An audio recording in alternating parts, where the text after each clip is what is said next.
नमस्कार मित्रमंडळी, स्वागत आहे तुमचं पुन्हा एकदा प्रॉलिफिक प्राची या माझ्या यूट्यूब चॅनलवरती. तर प्रॉलिफिक प्राची या यूट्यूब चॅनलवरती तुम्हाला पाहायला मिळणार आहेत वेगवेगळ्या विषयांचे खूप सारे व्हिडिओज. तर जाणून घेऊया आजचा व्हिडिओ कशाबद्दल आहे ते. आजचा व्हिडिओ आहे 22 पुस्तकांबद्दल आणि ती 22 पुस्तकं जी मी वाचणार आहे 2022मध्ये.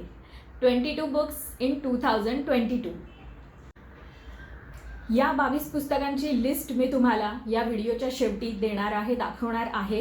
पण सध्या यातली सर्वच्या सर्व पुस्तकं माझ्याकडे उपलब्ध नाही आहेत आणि त्यातली काही पुस्तकं माझ्याकडे आहेत त्याच्याने मी सुरुवात करणार आहे.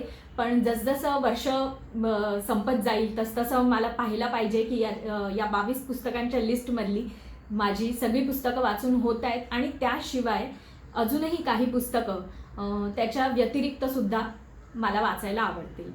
ही 22 पुस्तकं माझी विशलिस्टमधली आहेत या वर्षीच्या किंवा त्याच्या आधीच्या सुद्धा. हळूहळू करत करत फायनली ती या वर्षी मला पूर्ण करायचीच आहेत, कारण की याच्या आधीपर्यंत ती बरीच वर्ष वेगवेगळ्या लिस्ट मी बनवून ठेवायची, त्याच्यातच पडून राहिलेली आहेत. पण त्या कधीच आपल्या याद्या पूर्ण होत नाहीत आणि त्या तडीस नेल्या जात नाही.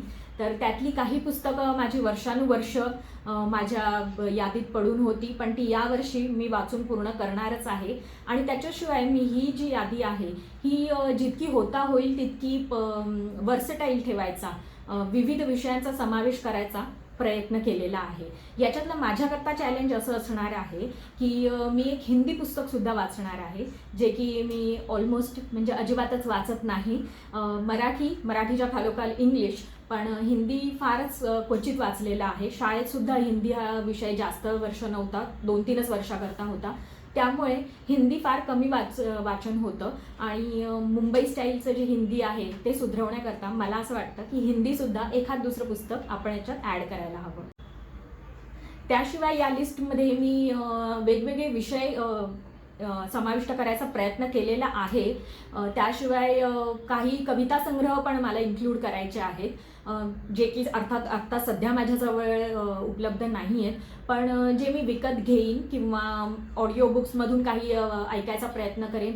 काही प्रिंट बुक्स घेईन आणि सगळीच पुस्तकं मी विकत घेणार नाही आहे. काही पुस्तकं मी आधी लायब्ररीतून आणून वाचून बघणार आहे. मी नॉर्मली पण असंच करते की जी पुस्तकं मला पुन्हा पुन्हा वाचावीशी वाटतात तीच पुस्तकं मी जाऊन विकत घेते. आणि सुरुवातीला जी फक्त संदर्भाकरता आणि अशा कामास येणारी जी पुस्तकं आहेत, जी वन टाईम वाचून आपण ठेवून देऊ शकतो, पुन्हा नाही वाचली तरीसुद्धा चालू शकतात, अशा टाईपची सुद्धा पुस्तकं आहेत. माझ्या आवडीच्या विषयावरची हिस्ट्रीची पण काही पुस्तकं बऱ्याच दिवसापासून वाचायची माझी पेंडिंग आहेत, ती पण असणार आहेत. काही पॉप्युलर पुस्तकं असतात जी सगळेजण वाचतात म्हणून आपण वाचतो, अशाही काही पुस्तकांना मी याच्यात समाविष्ट केलेलं आहे.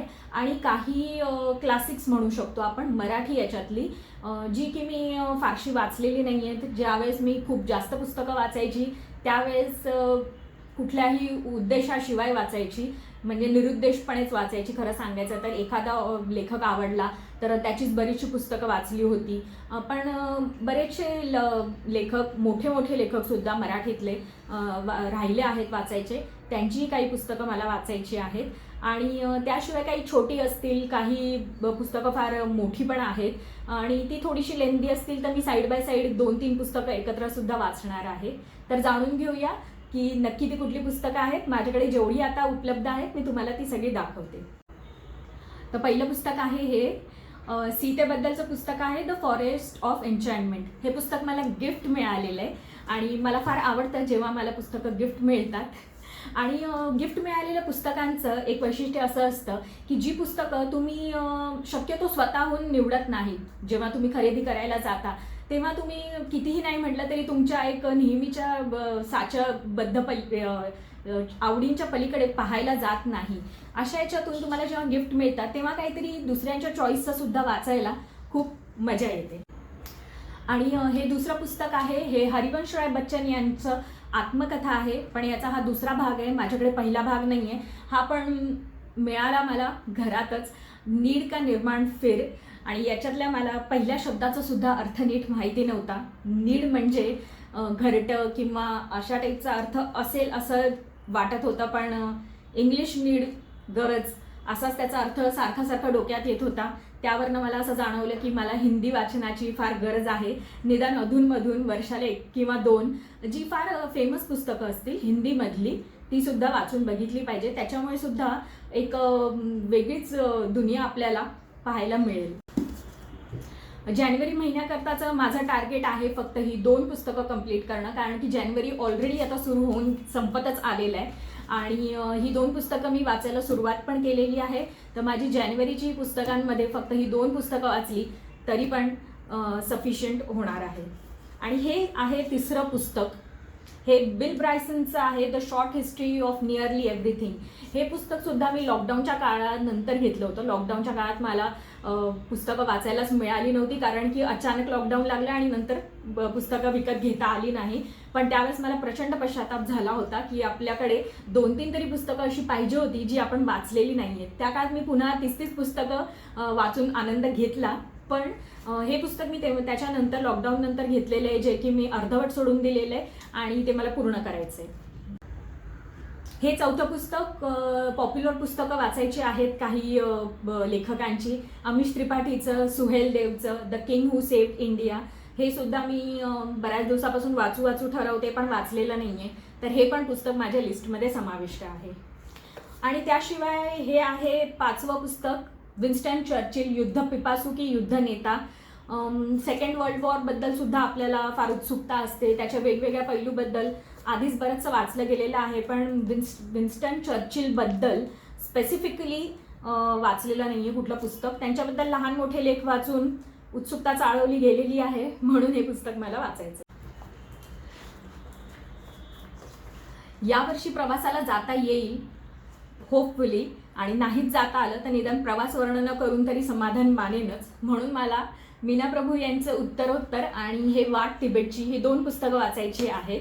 आणि मीना प्रभूंची मी याच्या आधीची ऑलमोस्ट सगळी प्रवास वर्णनं वाचलेली आहेत आणि ती खरंच खूप खूप सुरेख लिहिलेली आहेत.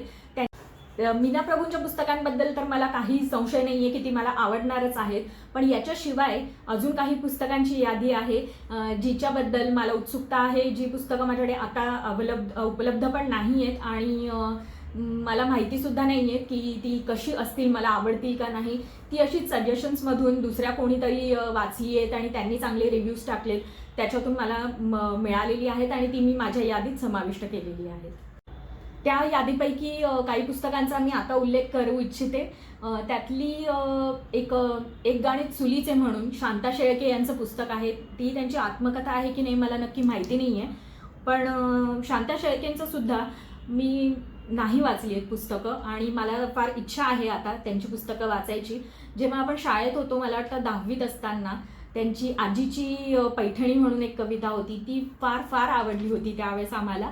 आणि त्यावेळेस मी ठरवलं पण होतं, ज्या वेळेस आपल्या मराठीच्या पुस्तकांमध्ये अवांतर वाचनाकरता त्यांच्या बाकीच्या पुस्तकांची हे लिस्ट दिलेली असायची, लेखकांची, कवयित्री किंवा कवींची वेगवेगळ्या पुस्तकांची नावं दिलेली असायची. तेव्हापासून मी ती लिस्ट बनवून ठेवायची की यांची ही पुस्तकं वाचायची आहेत. पण अर्थातच मी कधी त्याच्यावरती फार मेहनत घेतली नाही आणि जी हाताला लागतील ती पुस्तकं वाचत गेली. पण यावेळेस तसं न करता मी ही जी लिस्ट ठरवलेली आहे त्या लिस्टप्रमाणे मला पुस्तकं वाचायची आहेत आणि त्याच्याशिवाय अधूनमधून जी मला आवडतील ती पुस्तकं येतच राहतील, थोडीशी वाचली पण जातील. पण जी मी ठरवली आहेत ही पुस्तकं नक्कीच मी वाचून काढणार आहे आणि याच्यावरती यांच्या परिचयाचे व्हिडिओसुद्धा बनवणार आहे. बऱ्यापैकी मी वेगवेगळ्या प्रकारचं साहित्य या लिस्टमध्ये इन्क्लूड करायचा प्रयत्न केलेला आहे. त्याशिवाय कविता संग्रह फक्त राहिलेले आहेत आणि त्यामध्ये सर्वात आधी अर्थातच नाव आहे कुसुमाग्रजांचं, की ज्यांचे मी कविता तर वेगवेगळ्या वाचलेल्या आहेत पण माझ्याकडे एखादा त्यांचा कविता संग्रह नाही आहे. तर त्याबद्दल मला थोडासा रिसर्च करावा लागेल आणि त्यातले 1-2 निवडक तरी मी कविता संग्रह विकत घेणार आहे आणि ते सुद्धा वाचणार आहे, त्याचं सुद्धा रसग्रहण करायचा प्रयत्न करणार आहे. आणि त्याशिवाय काही दलित साहित्य किंवा मराठी याच्यात जसं म्हटलं जातं विद्रोही कविता, हा माझ्या खूप आवडीचा विषय तर नाही आहे, कारण की शेवटी कितीही नाही म्हटलं तरी ते आपल्याला कुठे ना कुठेतरी डिप्रेसिंग वाटतात हे अनुभव. पण तरीही त्याच्यातले सुद्धा काही मी वाचायचा प्रयत्न करणार आहे, स्वतःहून विकत घेऊन किंवा स्वतःहून लायब्ररीतून घेऊन. एरवी अधूनमधून कधीतरी त्याच्याबद्दल मी वाचलेलं आहे किंवा लहान मोठे आर्टिकल्स वाचलेले आहेत, पण यावेळेस माझा प्रयत्न असा राहील की त्याच्यातलं मी एखाद दोन तरी कविता संग्रह वाचेन. तर ही आहे माझी 2022ची 22 पुस्तकांची लिस्ट, जी तुम्हाला मी माझ्या व्हिडिओच्या शेवटी सुद्धा दाखवणार आहे. पुस्तकं आणि त्यांच्या लेखकांची नावं यांच्यासहित. आणि होपफुली मी ही पुस्तकं लवकरात लवकर वाचेन आणि याचे तुम्हाला रिव्ह्यू देईन, पुस्तकांचे परिचय करून देईन. तुमची कुठले आहेत यावर्षीच्या पुस्तकांमधली काही रेकमेंडेड असतील तर मला सांगा नक्की. तुमच्या कुठल्या लॉंग पेंडिंग लिस्टमधली पुस्तकं तुम्हाला मिळाली असतील आणि तुम्ही वाचणार असाल ती पण मला कमेंटमध्ये नक्की कळवा. आणि पुढच्या व्हिडिओमध्ये भेटू. पाहत रहा प्रॉलिफिक प्राची. धन्यवाद.